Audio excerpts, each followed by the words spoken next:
fáctica de la confianza y en respeto irrestricto de la Constitución Política del Perú, he decidido disolver constitucionalmente el Congreso y llamar a elecciones de congresistas de la República.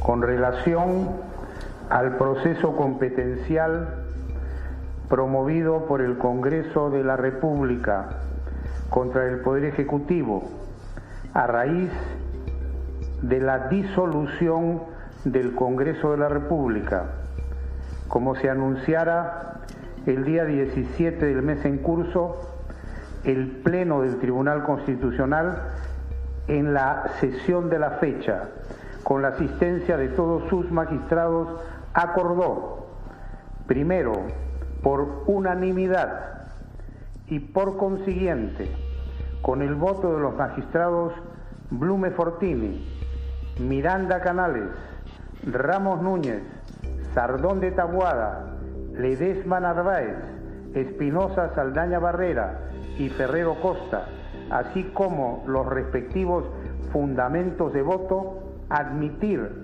a trámite la demanda competencial y correr traslado de la misma al Poder Ejecutivo.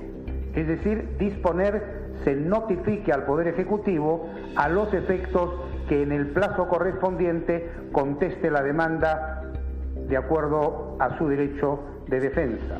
Con los votos a favor de los magistrados Miranda Canales, Ramos Núñez, Ledesma Narváez, Espinosa Saldaña Barrera y Ferrero Costa, y los votos en contra de los magistrados Blume Fortini y Sardón de Taboada, declarar improcedente la solicitud de medida cautelar.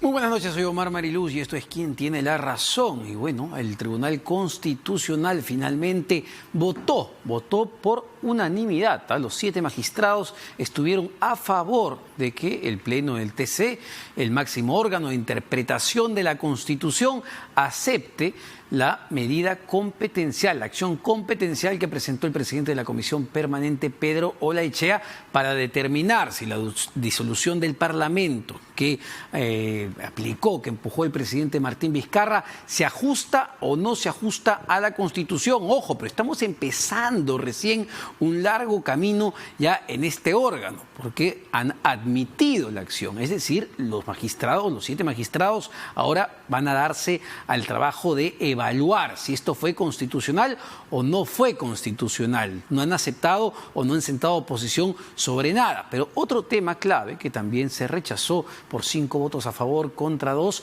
es la demanda o la medida cautelar que presentó Pedro Olaechea, que lo que buscaba era que el Congreso, mientras se dé todo este proceso de discusión y el TC dirima sobre las razones, el Congreso disuelto pueda volver a funcionar. Ha sido lo que se ha votado hoy en el Tribunal Constitucional. Vamos a ver para cuándo ya tiene una posición si la decisión del presidente Vizcarra fue o no fue constitucional, para entender un poco más los procedimientos, los plazos que nos va a llevar todo este procedimiento y si está en riesgo o no. Por ejemplo, el proceso electoral del 26 de enero. Estamos con el constitucionalista Aníbal Quiroga, a quien le agradezco por acompañarnos esta noche, doctor Quiroga. Y en principio, queda claro ya, la posición ha sido por unanimidad. Los magistrados han dicho, pese a las cuestiones o algunos cuestionamientos de forma que había de parte de algunos constitucionalistas, han dicho que sí, el TC tiene que abocarse a dirimir esta situación en la que se ha encontrado el país. En efecto, como lo habíamos dicho esta mañana y también se había adelantado, era casi imposible pensar que el Tribunal Constitucional, que ha tenido presencia en muchos temas importantes y a veces temas no tan importantes, se negara a ingresar a dar una palabra en un tema tan complicado y tan trascendente desde el punto de vista constitucional como el funcionar, digamos, bajo una constitución pero sin Congreso. Y entonces, como tú bien lo has señalado, el Tribunal Constitucional, su principal tarea es ser el intérprete de la Constitución. Hay varias cosas por interpretar. En primer lugar, si la cuestión de confianza se puede utilizar como se ha utilizado, si tiene razón la Comisión de Venecia, que dice que la cuestión de confianza no puede ser una amenaza permanente del Ejecutivo sobre el Congreso, si efectivamente se votó o no se votó la cuestión de confianza, si se puede disolver el Congreso sin la anuencia de un Consejo de Ministros, como ha ocurrido, si se puede primero disolver el Consejo de Ministros y luego dar el decreto supremo, y finalmente, si la comisión permanente es comisión permanente o no es comisión permanente, y en el interregno, si estos decretos de urgencia pueden legislar sobre cualquier cosa, como ha dicho el Ministerio de Justicia, o se limitan a lo que dice la Constitución, que son los decretos de urgencia en materia económica y financiera. Entonces, todo este tema que está puesto como un protocolo no escrito, tendrá que ser definido por el Tribunal Constitucional. Lo que ha ocurrido hoy día es que se ha admitido que el juego empiece. Esto puede terminar con un 2-0 a favor del Congreso, con un 2-0 a favor del Ejecutivo o con un honroso empate, ¿no? Eso se sabrá en la sentencia final. Ahora, ¿cuáles son ya los procedimientos a partir de esta votación? ¿Admiten la acción de competencia, la acción competencial que presentó Pedro Laechea y qué continúa? Es un proceso muy simple. Es lo que se llama, dentro del derecho procesal, un proceso de puro derecho. Es decir, ya está la demanda puesta, ya ha sido admitida, se pone en conocimiento oficial del Poder Ejecutivo, tiene 30 días para contestar la demanda, es decir, para fijar su posición en contra de la demanda, y con eso el tribunal cita una audiencia, escucha los informes orales de los abogados acreditados por las partes, abogado del Ejecutivo, abogado del Congreso, y con eso resuelve. Esto, si son 30 días para contestar la demanda y fijará la audiencia en 15 días más, son 45, más 30 días más para resolver, más o menos en 2 meses y medio a 3 habría una decisión final. Es decir, todo este procedimiento podría poner en riesgo las elecciones del 26 de enero. ¿Es una posibilidad? Es decir, que el Tribunal Constitucional, digamos, en el extremo de una sentencia, una resolución, que lo que ordene es que el Congreso disuelto vuelva a funcionar, ¿o esto ya realmente se ve cada vez más lejano? A ver, acá hay dos planos, ¿no? El plano de la posibilidad y el plano de la realidad. En lo posible, sí, podemos ir desde 0 hasta 100. Podría decir la sentencia del tribunal: esto es un golpe de Estado encubierto, el presidente no tenía esa facultad, ha sido mal hecho el tema de la disolución del Congreso y por lo tanto ordenamos que el Congreso que ha sido mal disuelto se reinstale y se paran las elecciones, en teoría. En la práctica eso traería muchas consecuencias y el tribunal, a diferencia de una Corte Suprema que es mucho más rígida y formal, tiene mucha más maleabilidad sobre sus sentencias. Entonces podría ser un punto intermedio en que el tribunal defina lo que es una disolución del Congreso, diga cuáles son las consecuencias, cuáles son los requisitos, que efectivamente el presidente lo hizo mal, pero que, dada la trascendencia de la decisión, va a modular su fallo y que esto no afectaría ya las elecciones ni el nuevo Congreso, porque el tribunal también va a ser sensible a que la mayoría de la población ha aprobado esta medida y el tribunal no se va a poner en contra de toda la población o la mayoría de la población. Y en consecuencia es posible pensar en que esto pueda ser recusado en la sentencia, pero no en los hechos, y que los hechos sobre la base de un fait accompli, de un hecho consumado, se mantenga y se vaya a una salida constitucional a partir de las elecciones, que no se detendrían, y la conformación de un nuevo Congreso, pero con parámetros ya definidos en la sentencia. ¿Por qué? Porque el tema de la disolución del Congreso no tiene un protocolo escrito. Es decir, nadie se imaginó que esto podía ser posible. El constituyente dijo, si hay dos gabinetes censurados o negada la confianza, el presidente puede disolver el Congreso.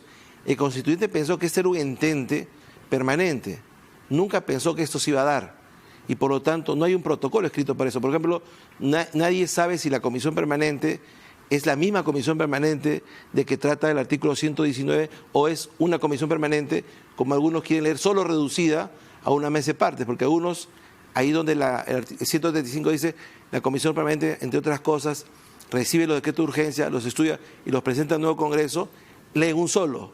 La comisión permanente solo puede hacer esto y se ha quedado como una mesa de partes. Y ahí donde dice el presidente legislará mediante decreto de urgencia, algunos creen que en ese legislar hay una gran amplitud y que el presidente puede hacer otro tipo de decreto de urgencia. Entonces, alguna gente cree que hay dos comisiones permanentes. La comisión permanente del sistema ordinario y la comisión permanente de un Congreso disuelto. Y dos decretos de urgencia. Los decretos de urgencia del sistema ordinario, limitados a materia económica y financiera, y los decretos de urgencia del interregno, que es como lo está trabajando el Ejecutivo ahora. Todo eso tendrá que ser definido por el Tribunal Constitucional, pero no necesariamente, y además apostaría que va a ser así, el Tribunal va a reinstalar al Congreso y va a paralizar las elecciones.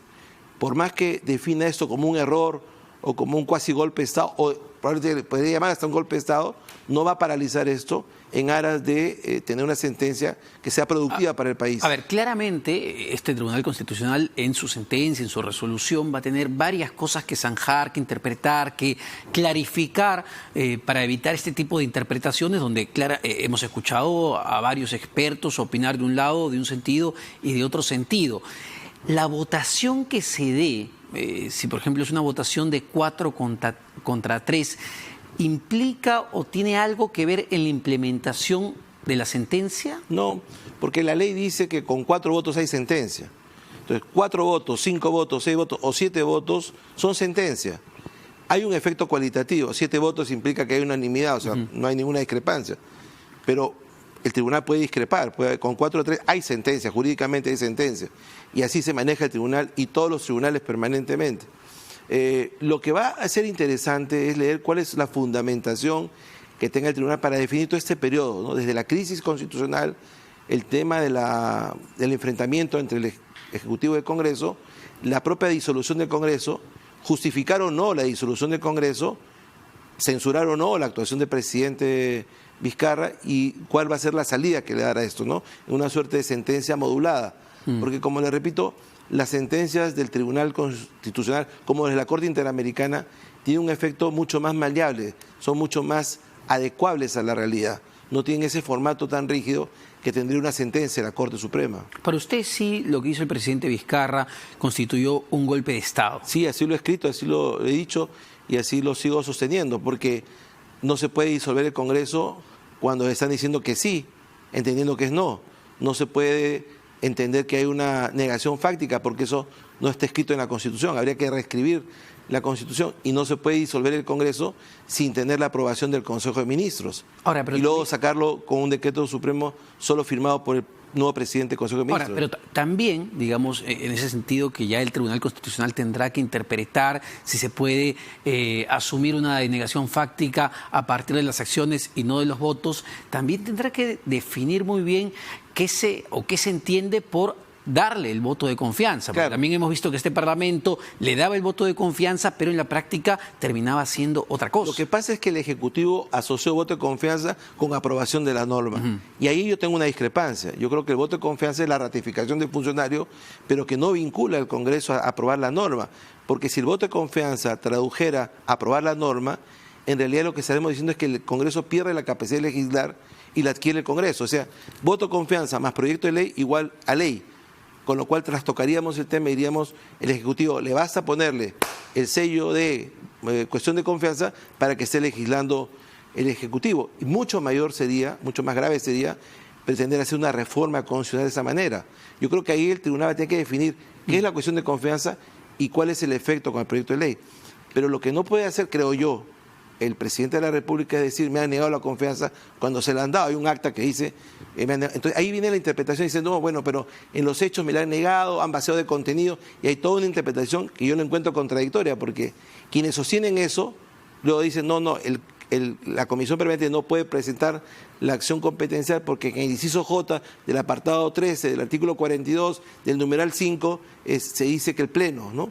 El tribunal en eso, y lo hemos visto hoy día, ha sido mucho más... No quiso ser formalista y claro, aceptó la acción competencial. Hay varios principios, ¿no? El principio de pro acciones, el principio de la menor lesividad, ¿no? Estamos en un régimen de excepción. Lo que sí no aprobó, por 5 votos a favor o 5 en contra contra 2 a favor, fue la medida cautelar que presentó Pedro Laechea. Lo que buscaba era que se restituya el Congreso disuelto, ¿no? Sí. De inmediato. ¿Qué opina de esta votación? Yo creo que el tribunal ha hecho correcto, o sea, estamos en la misma línea de lo que es un rol de pacificación. El tribunal siente que tiene un rol de pacificación en la política, en el orden constitucional y en el régimen democrático. Entonces, ¿qué es una medida cautelar? Una medida cautelar, en general en el derecho, es el adelanto de una decisión. yo tengo que tomar una decisión de entre un determinado tiempo, agotar el proceso, pero la ley me permite adelantar los efectos. ¿Qué hubiese implicado una medida cautelar aprobada hoy por el tribunal? Que mañana el Congreso se restituía, que mañana desaparecía el estatus especial que tenemos de interregno y que el Congreso asumía plenamente sus facultades. Entonces la pregunta es si eso en ese contexto resulta conveniente o no resulta conveniente. Bueno, hay 5 magistrados que han dicho que no resulta conveniente y solamente 2 han votado a favor. ¿Cuáles son las razones? No las sabemos porque recién las han anunciado para el día 4. Pero en principio me hubiese parecido muy violento que mañana el Congreso se tuviera que reinstalar en la actual circunstancia. ¿Con qué consecuencias políticas y sociales para esto, no? Ahora, dicho sea de paso, entiendo que mañana ya se cumple el mes y quedan sin inmunidad parlamentaria los congresistas del Parlamento disuelto. Es inmunidad de arresto. Inmunidad de arresto. Inmunidad de arresto, que es un tema distinto. O sea, la inmunidad la tienen porque solamente pueden ser juzgados por la Corte Suprema por delitos de función. Y por lo tanto, solo pueden ser juzgados previa autorización, en este caso el Congreso. El Congreso cuando se instale en el mes de enero, febrero. Lo que pierden mañana es la inmunidad de arresto.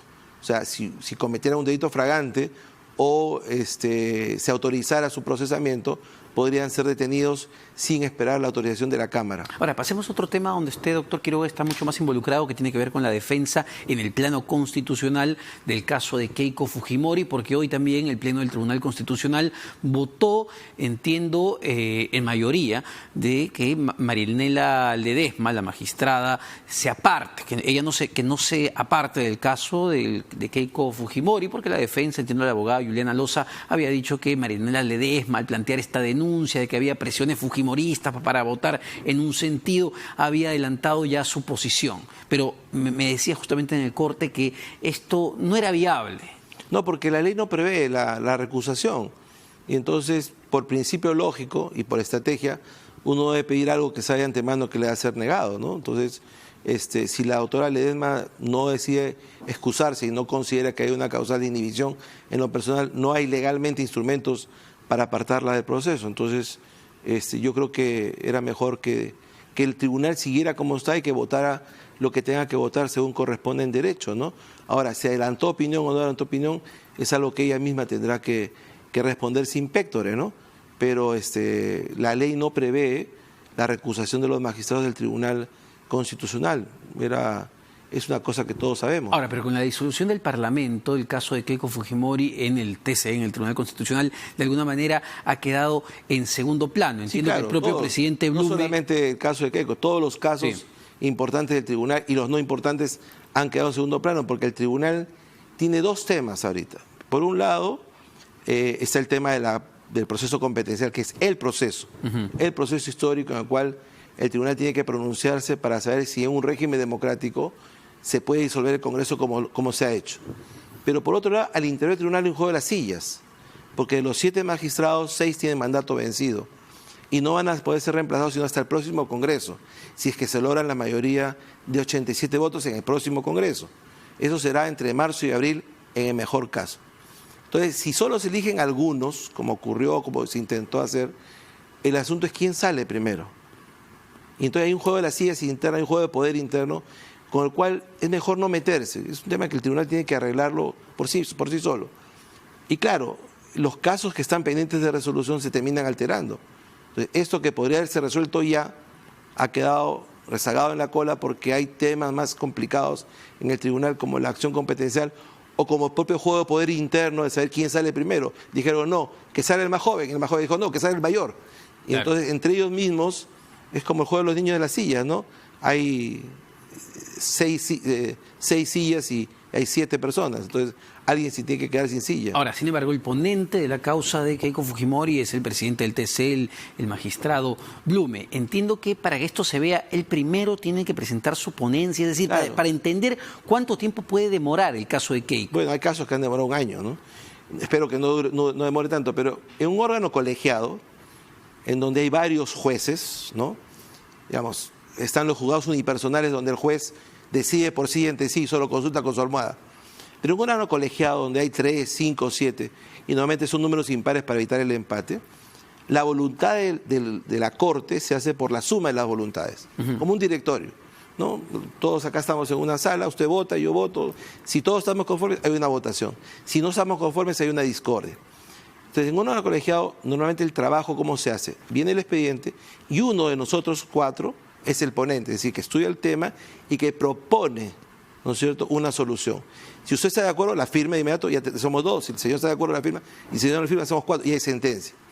Pero si no está conforme con la exposición del ponente, lo que hace es pide el expediente y lo estudia, y hace también su nueva propuesta, y la hará el otro, y la hará el otro. Y a veces en ese curso procesal, el expediente puede demorar, porque cada magistrado es un magistrado y tiene derecho a revisar todo el expediente, porque en su firma se va la responsabilidad de la causa.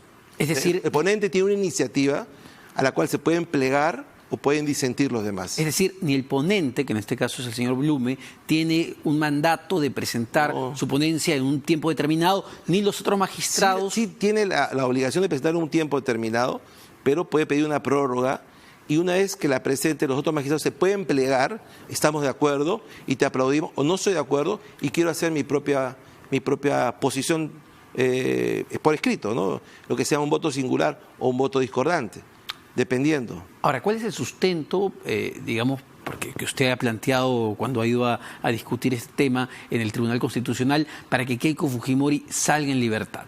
Porque es una detención arbitraria, ¿no? Porque la ley establece cuáles son los requisitos para que una persona que inicie un proceso penal vaya a la cárcel, ¿no? Es una situación también de excepción que ha sido definida por el Tribunal Constitucional. En el caso Humala Heredia hay una sentencia importante que ilustra, que es doctrina jurisprudencial.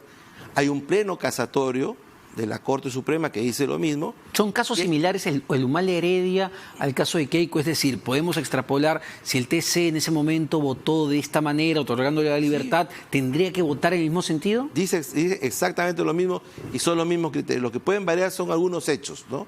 Pero en el fondo, porque en el caso de Keiko se llegó hasta la etapa final en el Poder Judicial. Entiendo que lo mismo no pasó en el caso Humala Heredia. En el caso Humala se llegó a la etapa final, pero no se admitió la casación. Exacto. En el caso de la señora Keiko, se admitió la casación, se resolvió la casación, pero igual se dijo que estaba bien detenida hasta por 18 meses. ¿Esto no es determinante? No, porque al final de cuentas es lo que se está discutiendo, ¿no? Si el criterio judicial es compatible o no con la Constitución. La vez pasada, algunos de los miembros del Ministerio Público decían, pero acá hay 8, 9 o 10 jueces que han intervenido. Eso no interesa, esto no es un tema aritmético, es un tema sustantivo. La persona reúne los requisitos de excepción para soportar el juicio en prisión o no lo hace. Porque la propia Comisión Interamericana ha dicho que la detención preventiva no es una condena anticipada. O sea, una persona va a la prisión porque se va a fugar o porque va a obstruir las pruebas o porque es un peligro para la sociedad. Es un régimen de excepción. Pero en el Perú, la ausencia de justicia, la ausencia de un poder judicial eficiente hace que la gente se contente con las detenciones preventivas. Entonces, un accidente de tránsito da como lugar, ¿no es cierto?, que la persona vaya a la cárcel. Y eso no necesariamente es correcto. Y ahora, doctor Quiroga, esta famosa casación que justo le he mencionado de la Corte Suprema, donde de alguna manera interpretan, o los fiscales dicen que se levanta la valla para solicitar la prisión preventiva, ¿tendría que ser incluida por los magistrados del Tribunal Constitucional al momento de redactar, de dar su fallo, o no necesariamente? No, yo sostengo que sí, ¿no? Porque si bien es cierto, es un pleno casatorio del Poder Judicial, los criterios son comunes. Si usted revisa la jurisprudencia de la Corte Interamericana, los informes de la Comisión Interamericana, la sentencia Humala y el pleno casatorio, más la sentencia de 11 de abril del caso Costa, dicen exactamente lo mismo.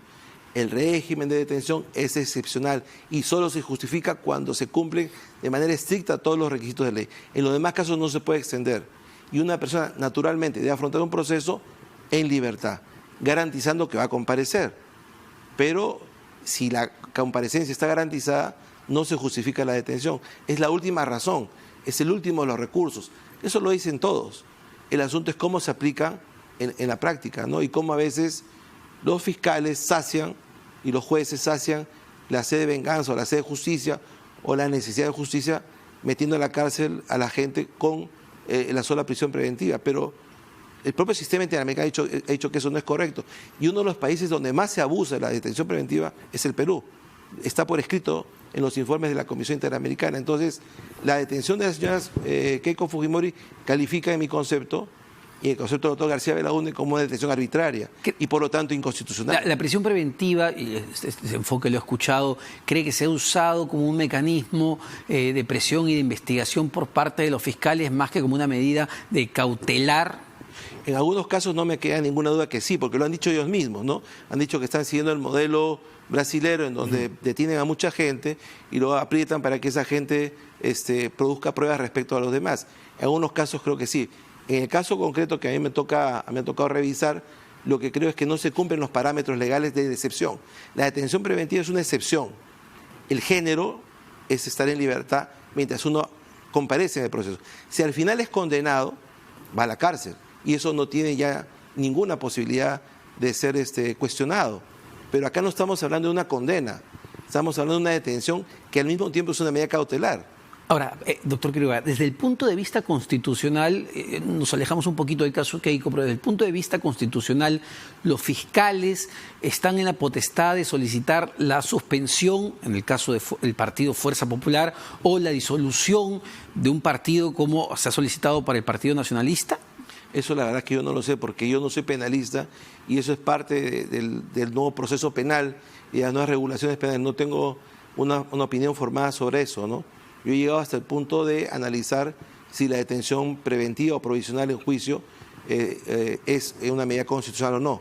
Hasta ahí llegó mi conocimiento. Perfecto, doctor Quiroga, muchas gracias. Aníbal Quiroga, experto en temas constitucionales, dándonos luces sobre lo que se viene, lo que va a pasar no solamente con esta importante decisión, histórica decisión que tiene que tomar el Pleno del Tribunal Constitucional sobre si lo que hizo el presidente Martín Vizcarra al disolver el Congreso se ajusta o no se ajusta a los parámetros constitucionales, pero también sobre el caso de Keiko Fujimori. Vamos a ver qué es lo que sucede en las siguientes semanas. Vamos a una pausa, no se vayan porque venimos todavía con mucho más en Quién Tiene la Razón.